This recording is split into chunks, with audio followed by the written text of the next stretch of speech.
రేపు బుధవారం రోజున మర్చిపోకుండా 7 మిరియాలతో ఇలా చేయండి. 7 నిమిషాల్లో మీ సుడి తిరుగుతుంది. అలానే కాకుండా మీ కష్టాలన్నీ కూడా పోతాయి. కోట్లు వచ్చి పడతాయి. మీ జీవితం మారిపోతుందనమాట. అద్భుతమైన ఫలితాలనైతే మీరు చూడగలుగుతారని చెప్పొచ్చు. ఎందుకంటే మిరియాలకు అతీత శక్తి ఉంటుందండి. మిరియాలతో చేసుకునే పరిహారాలన్నీ కూడా మనకు పనిచేస్తాయన్నమాట. చాలా మంచి ఫలితాలను తెచ్చిపెడతాయని పురాణ గ్రంథాల్లో చెప్పబడుతుంది. అయితే మిరియాలతో ఏంటంటే గనక ఈ పరిహారాన్ని ఎవరైతే ఆచరించుకుంటారో అలాంటి వాళ్ళ యొక్క జీవితం మారిపోతుంది. బుధవారం రోజున కొన్ని నియమాలను పాటిస్తూ ఈ పరిహారం చేసుకోండి. చాలా అద్భుతమైన ఫలితాలు వచ్చి గణపతి అనుగ్రహం కలిగి ఎలాంటి విఘ్నాలు అనేవి ఏర్పడకుండా మీరు అనుకున్న పనులన్నీ కూడా జరుగుతాయన్నమాట. బుధవారం రోజున ఉదయాన్నే లేచి శుచిగా స్నాన కార్యక్రమాలు చేసుకోండి. ముఖ్యంగా ఎవరికైతే పనుల్లో తీవ్రంగా ఆటంకాలు వస్తూ ఉంటాయి, అలానే కాకుండా విఘ్నాలు ఏర్పడుతూ ఉంటాయి, ఏ పని అనుకున్నా కానీ జరగదు కదా, అలాంటి వాళ్ళు కనీసం ఒక 5 బుధవారాలైనా సరేనండి కొబ్బరి నూనెతో దీపారాధన చేసుకోండి. అలా దీపం పెట్టడం వల్ల మనం అనుకున్న పనులు జరుగుతాయి, అన్ని విధాలుగా కూడా మనకు బాగుంటుంది. ఆ తర్వాత బుధవారం రోజున మనము తలస్నానం చేయకపోయినా పర్వాలేదు, కేవలం ఒంటి స్నానమైనా సరే చేసుకుని గణపతి చిత్రపటాన్ని క్లీన్ చేసుకుని ఎర్రటి మందార పూలతో చక్కగా అలంకరించి కొబ్బరి నూనెతో దీపం పెడితే మంచిది. కుదరకపోతే నార్మల్గా దీపం పెట్టుకోండి. అలానే ఒక చిన్న బెల్లం ముక్కని నైవేద్యంగా పెట్టండి. ఆ తర్వాత హారతి ఇచ్చి నమస్కారం చేసుకోండి. ఓం గం గణపతి నమః అనుకోండి. అనంతరం వచ్చేసి ఇప్పుడు చెప్పే మిరియాల పరిహారం అనేది చేసేసుకోండి, సరిపోతుందన్నమాట. ఈ పరిహారం ద్వారా మీకు మంచి జరుగుతుందండి. శత్రువు నివారణకు ఈ పరిహారం ఉపయోగపడుతుంది. కష్టాలను తీర్చుకోవటానికి కూడా ఈ పరిహారం అనేది ఉపయోగపడుతుంది అని మనకు శాస్త్రాల్లో చెప్పబడుతుందన్నమాట. కాబట్టి మీరు ఏం చేయాలంటే కనుక 7 మిరియాలు కావాలి పరిహారానికి. ముందుగా చెప్పే పరిహారానికి 5 మిరియాలు తీసుకోండి. చాలా వరకు కూడా మనకు శత్రువులు ఉంటూ ఉంటారు. శత్రువుల వల్ల మనం చాలా సఫర్ అవుతూ ఉంటాము. ఈ శత్రువులు తగ్గిపోతే బాగుండు, ఈ శత్రువులు మమ్మల్ని ఇబ్బంది పెడుతున్నారండి అనుకుంటూ ఉంటారు కదా. అయితే అలాంటి వాళ్ళు 5 మిరియాలు తీసుకుని 4 దారులు కలిసే చోటుకు వెళ్ళండి. ఒక్కొక్క దారిలో ఒక్కొక్క మిరియాన్ని వేయండి. అంటే మనం చివరస్తూ అంటాము, 4 దారులు అంటాము, 4 బాటలు అంటూ ఉంటాం కదా, మన ఊర్లలో ఉంటూ ఉంటాయి కదండి. లేదంటే పట్టణాలలోనైనా సరే పర్వాలేదండి, ఇలా 4 దారులు కలిసే చోటుకు వెళ్ళండి. మీరు అనుకోవచ్చు మిరియాలతో జరుగుతుందా అండి అంటే కనుక ఇవి చూడటానికి కొంచెం బ్రౌనిష్గా ఉంటాయి. అయితే వీటిలో అతీత శక్తి దాగుంటుంది. ముఖ్యంగా బుధవారం సాయంత్రం పూట ఎవరైతే పరిహారం చేసుకుంటారో శత్రువులు మిత్రులుగా మారడానికి కూడా అవకాశం ఉంటుందని శాస్త్రాల్లో చెప్పబడుతుంది. పురాణ గ్రంథాల ప్రకారం గనక మిరియాల పరిహారం శత్రు నివారణకు ఉపయోగించేవారు. ఇప్పుడు కూడా ఇది ఆచరణలో ఉంది కాబట్టి మనం కూడా చేసుకోవటం వల్ల శత్రువులు మిత్రులుగా మారుతారని మనకు పురాణ గ్రంథాల్లో చెప్పబడుతుంది. అందుకే ఇలా మిరియాలు తీసేసుకుని పరిహారం అనేది చేసుకోండి. ఖచ్చితంగా మార్పు ఉంటుంది, ఉండదని కాదు, వెంటనే ఫలితం అయితే ఏం రాదండి. శత్రువులు మిత్రులుగా మారి మీ దగ్గరకు వచ్చి మీ కాళ్ళు పట్టుకోవటం ఇలాంటివి ఏం జరగవు. కాకపోతే కనుక మెల్లిమెల్లిగా మనం మార్పుని చూస్తాం. కానీ శత్రువులని మిత్రులుగా మార్చుకోవటానికి ఈ పరిహారం అయితే అనుకూలిస్తుంది, సిద్ధిస్తుంది. చాలా మంచి ఫలితాన్ని తెచ్చిపెట్టి మీ జీవితాన్ని మార్చి మీకేంటంటే అద్భుత రిజల్ట్ని కూడా ఇస్తుందని చెప్పొచ్చు. ఇది చిన్న పరిహారం అనిపించవచ్చు, కానీ చాలా ఎక్కువగా ఫలితాలు అయితే ఉంటాయన్నమాట. ఇది మనకు పరిహార శాస్త్రంలో చెప్పబడ్డ పరిహారం కాబట్టి ఇలా పాటించండి. అందుకే మీరు మిరియాల 5టిని తీసుకొని ఒక్కొక్క దారిలో ఒక్కొక్క బాటలో ఒక్కొక్క మిరియాన్ని వేయండి. ఒక్కొక్క బాటలో కనుక ఒక్కొక్క మిరియాన్ని వేసేటప్పుడు శత్రువుల పేరు పలుకుతూ ఉండాలి. ఎంతమంది శత్రువులు ఉంటే అంతమంది పేర్లు చెప్పొచ్చు. లేదంటే ఒకరి పేరు చెప్పుకొని 4 దారుల్లో 4 మిరియాలు వేసుకోవచ్చు. లేదంటే కనుక 3 4 మీ ఇష్టం అండి. మీకు ఎంతమంది శత్రువులు ఉంటారో, మీకు ఎంతమంది శత్రువుల వల్ల ఇబ్బంది ఉందో, ఆ శత్రువులుగా మిత్రులుగా మారాలని మీరు బాధపడుతున్నారో, ఇబ్బంది పడుతున్నారో, అదంతా కూడా పోవటానికి కనుక ఈ పరిహారం అనేది చక్కగా పనిచేస్తుంది. ఇంకా ఒక మిరియం మిగులుతుంది కదా మనకు. 4 దారుల్లో పడేసిన తర్వాత ఒక మిరియం మిగులుతుంది కదా, మై తల వెనుక నుంచి తలపై నుంచి వెనక భాగం నుంచి, ముందుకు కాదు వెనక భాగం నుంచి ఆకాశం వైపుకు విసిరేసి ఇంకా మీ ఇంటికి వెళ్ళిపోండి. వెళ్ళిపోయి కాళ్ళు శుభ్రం చేసేసుకోండి. ఇంకా వదిలేయండి. ఎవరికి చెప్పకండి నేను ఇలా చేశాను అనే, ఎవరికి చెప్పకూడదు. దీని గురించి ఇంకా ప్రస్తావన తీసుకురాకండి. అక్కడికక్కడే పరిహారం చేసి అక్కడికక్కడే వదిలేసి మీ ఇంటికి వెళ్ళిపోండి, సరిపోతుంది. చూడండి, మీరు ఇప్పుడు బుధవారం సాయంత్రం చేసుకుంటే మళ్ళీ బుధవారం వచ్చే లోపండి మీరు ఎంతో కొంత మార్పుని చూస్తారండి. ఇది మాత్రం ఖచ్చితంగా జరిగి తీరుతుందన్నమాట. ఎంతో కొంత మార్పుని చూడటానికి అవకాశం అనేది ఉంటుందని శాస్త్రాల్లో చెప్పబడుతుందన్నమాట. అలా మార్పుని చూసి ఆశ్చర్యపోతారండి. శత్రువులు ఖచ్చితంగా మిత్రులుగా మారుతారు. వాళ్ళల్లో మార్పు కనుక మనతో మాట్లాడటం, వాళ్ళే వచ్చి మనని కనుక ఎలా ఉన్నామని పలకరించటం, అలానే కాకుండా కనుక శత్రుత్వం అనేది తగ్గిపోయిందని మనకే ఒక అనుమానం అనేది రావటం, ఇలాంటివి కనుక జరుగుతాయని పురాణాలలో చెప్పబడుతుంది. కావున ఇది ఖచ్చితంగా చేసేసుకోండి. ఇంకా తిరుగుండదనమాట. ఆ తర్వాత కష్టాలను తీసేసుకునే పరిహారము అంటే కష్టాన్ని తీర్చుకునే పరిహారం ఇప్పుడు చెప్పేది. అంటే చెప్పాలంటే గనక మన జీవితంలో మనం ఎన్ని కష్టాలు అనుభవిస్తామండి. ఎవరికీ చెప్పుకోలేకపోతాం, బాధపడతాం, ఇబ్బంది పడతాం. చాలా కష్టాలుంటాయి. కొన్ని సార్లు ఏంటంటే గనక భరించలేకపోతాం అనమాట. ఏంటి నాకే ఎందుకు ఇన్ని కష్టాలొస్తున్నాయి, నాకే ఎందుకు ఇన్ని బాధలొస్తున్నాయి, అసలు నేనేం చెయ్యాలి, ఏం చేస్తే ఈ కష్టాలు పోతాయి అన్నట్టుగా ఏంటంటే మనం చాలా బాధపడిపోతాం, ఇబ్బంది పడిపోతాం, ఏం చెయ్యాలో అర్థం కాదు కదా! అయితే అలాంటి వాళ్ళు ఏం చేయండి, ఇప్పుడు చెప్పే విధంగా ఈ మిరియాల పరిహారం అనేది చేసుకోండి. ఇది కూడా కష్టాన్ని తీర్చడానికి ఉపయోగపడే పరిహారము. ఇది కూడా మనకి ఏంటంటే కనుక సిద్ధశాస్త్రంలో చెప్పబడ్డ పరిహారం. దీనికి 7 మిరియాలు కావాలి. అంటే కష్టం అనేది పెద్దది కదండి, చిన్నదైతే కాదు కదా. చిన్న చిన్న కష్టాలు ఎవరికి రావు, పెద్ద పెద్ద కష్టాలే వస్తాయి. అది ఏ కష్టమైనా కావచ్చు, ఏ రూపంలోనైనా సరే, మిమ్మల్ని ఇబ్బంది పెడుతున్నా సరే, బాధ పెడుతున్నా సరే, ఆ కష్టాన్ని మీ నుంచి మీరు దూరం చేసుకోవాలనుకునే వారైతే తప్పకుండా 7 మిరియాలు తీసుకోండి.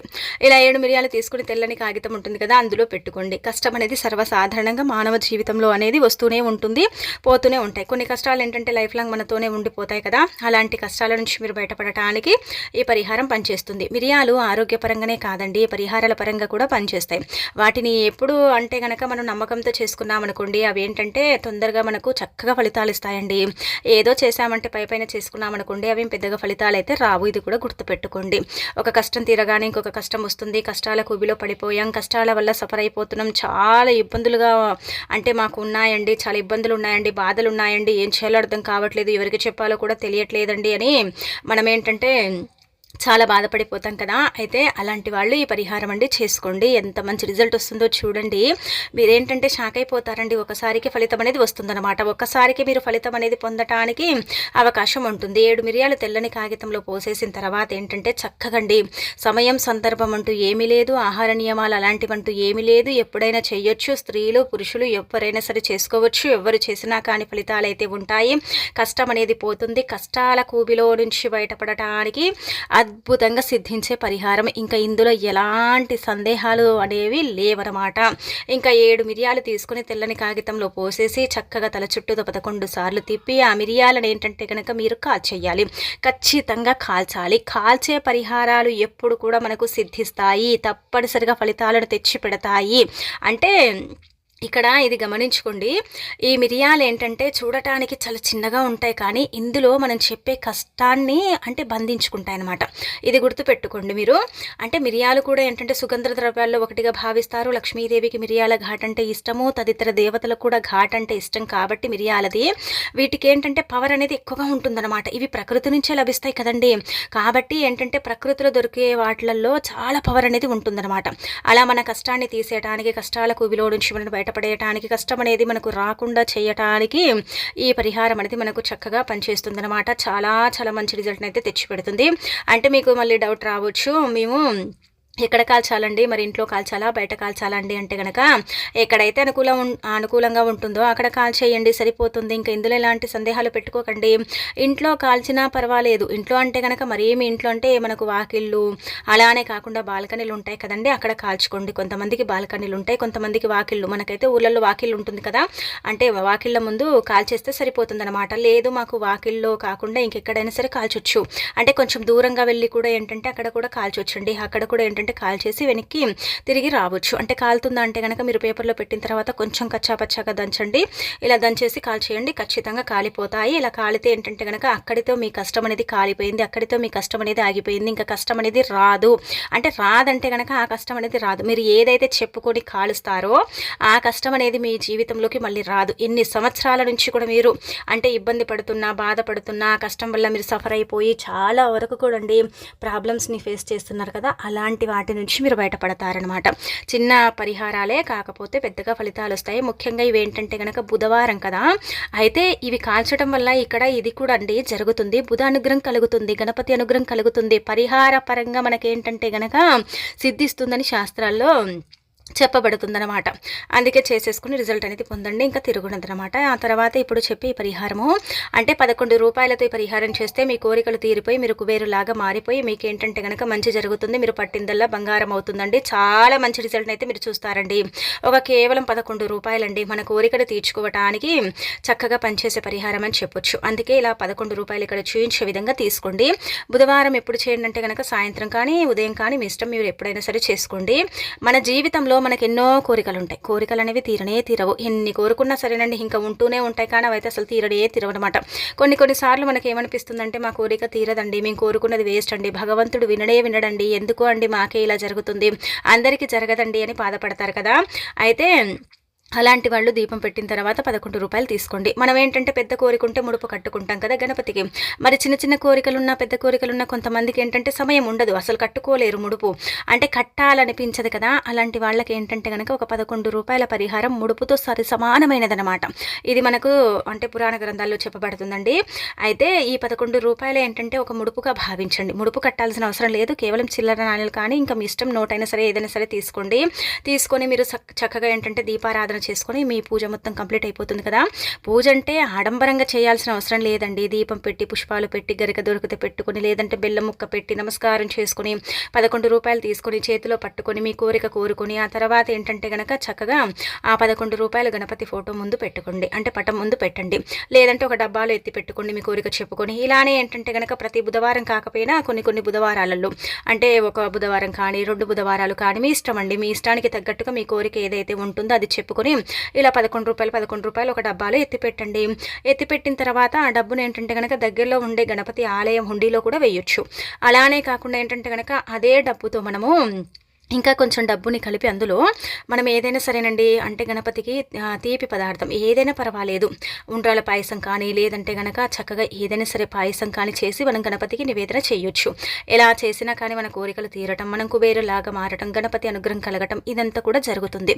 ఎవరికైతే ముడుపు కట్టే వీలు లేదు అనుకుంటారో, ముడుపు కట్టుకోలేమనుకుంటారో, అలానే కాకుండా కట్టే అంత సమయం మాకు దొరకదండి అనుకునే వాళ్ళకైతే ఈ పరిహారం చక్కగా పనిచేస్తుంది. అంటే ఇక్కడ మీరు 11 రూపాయలు తీసుకోమని కాదు, 21 రూపాయలు తీసుకోండి, 51 రూపాయలు తీసుకోండి, 111 రూపాయలు తీసుకోండి, 101 రూపాయి తీసుకోండి. ఇలా మీ ఇష్టం అన్నమాట. మీ ఇష్టానికి తగ్గట్టుగా మీరు ఎంతైనా తీసుకోవచ్చు. అంటే మొదటిసారి చేస్తున్నాం అనుకునే వారు కేవలం 11 రూపాయలతో చేస్తే తెలిసిపోతుంది, అర్థమైపోతుంది.